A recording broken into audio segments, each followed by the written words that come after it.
Hello लोगोफोर आंनि बे बड' स्मार्ट टेक्न'लजि चेनेलाव नोंथांमोनखौ बयखौबो बरायबाय। लोगोफोर दिनैनि भिडिअ'आव आङो खिन्थागोन जे माखासे कमेन्ट्सबो फैदोंमोन माने नोंथाङा जुदि मेथाइ खननो सक दङब्ला नोंथाङा मेथाइ खननो हायोब्ला स्पिकारजों बबेबा फांसन बा पार्टि बेफोराव नोंथाङा जुदि मेथाइ खननो सानदोंब्ला माब्लाबाफोर बा नोंथाङा प्रेक्टिस खालामगासिनो दङ अब्ला नोंथांनि थाखाय दिनै आङो जोबोद इन्टारेस्टिं भिडिअ आं लानानै फैबाय।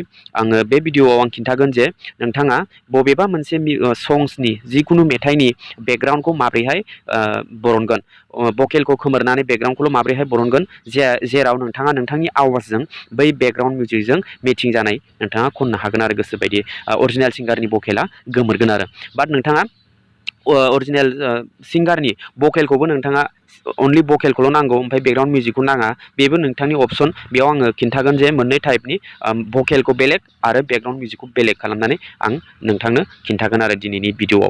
आरो बे भिडिअ'आव जुदि आङो 50 लाइक्स मोनबाय, 50 लाइक्स जुदि आं मोनो, अब्ला आङो पार्ट 2 बे भिडिअ'नि पार्ट 2 आं लाबोगोन, जेरावनोखि नोंथाङा इउटुबाव आपल'ड खालामनानै नोंथांनि चेनेलाबो मनेटाइज जागोन आरो बोरैहाय इडिट खालामनांगौ, मा कन्डिशन्स दङ, जेराव नोंथांनाव कपिराइट क्लेमबो फैया, कपिराइट स्ट्राइकबो फैया, नोंथांनि चेनेला मनेटाइज जागोन आरो नोंथाङा गोबां रां खामायनो हागोन आरो गोबाङानो बिदिनो रां खामायगासिनो दङ। जुदि नोंथाङा इउटुबार जानो सानदों कभार संनि बा नोंथांनि बेफोरबायदि मेथाइ खननानै जुदि नोंथाङा 3 मिनिट 5 मिनिट बेफोरबायदि आपल'ड खालाम नोंथाङा जुदि ग्र' खालामनो सानदों नोंथांनि चेनेलखौ, अब्ला आं बिनि पार्ट 2 आं भिडिअ लाबोगासिनो। बाट बेयाव आंनि नैबे भिडिअआव आङो 50 लाइक मोननांगोन आरोखि।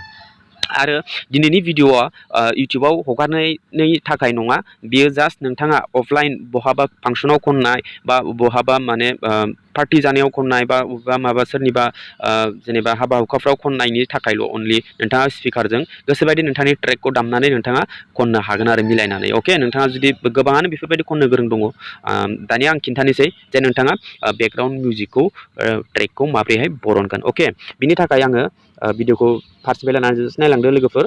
भिडिअखौ मोजां मोनोबा बेखिनियावनो लाइक खालामनानै दोन।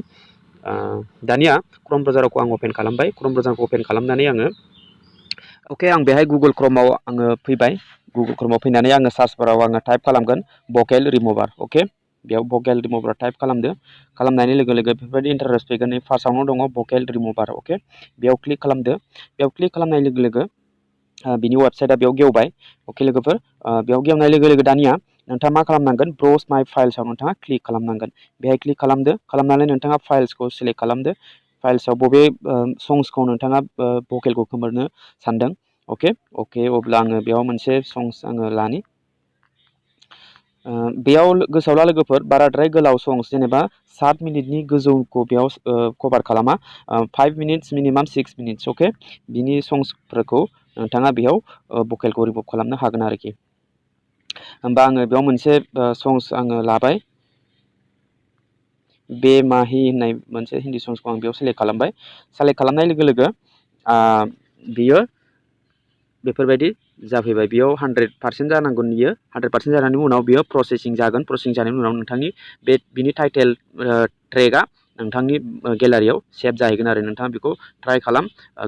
भकेल रिमुभार टाइप खालामनानै नोंथाङा नोंथांनि खननो गोनां मेथाइखौ नोंथाङा बेयाव सिलेक्ट खालामनानै हो। बिनि उनाव बियो 100% जानाय लोगो लोगो प्रसेसिं थांगोन। प्रसेसिं जानायनि उनाव नोंथांनि गेलारियाव सेभ जाहैगोन आरोखि। अके, बे सेभ जाखांनायनि उनाव नोंथाङा नोंथांनि भइस अडिय'आव थांनानै नोंथाङा बेखौ दामनानै स्पिकारजों गोसोबायदि खननो हागोन आरोखि।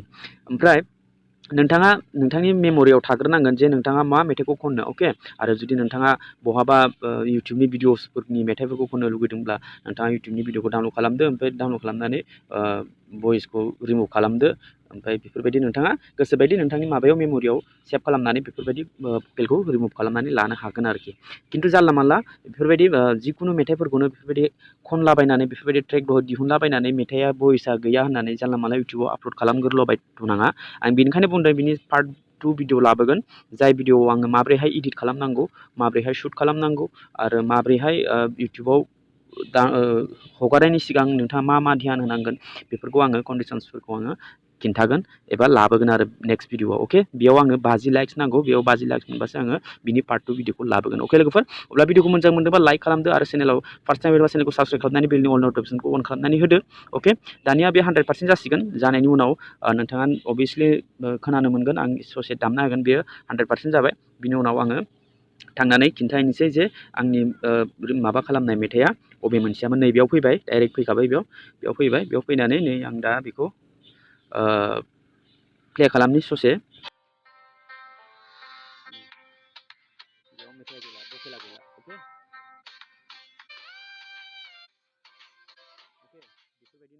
बेफोरबायदिनो नोंथाङा भकेलखौ खोमोरनानै नोंथाङा गोसोबायदि खननो हायो आरोखि।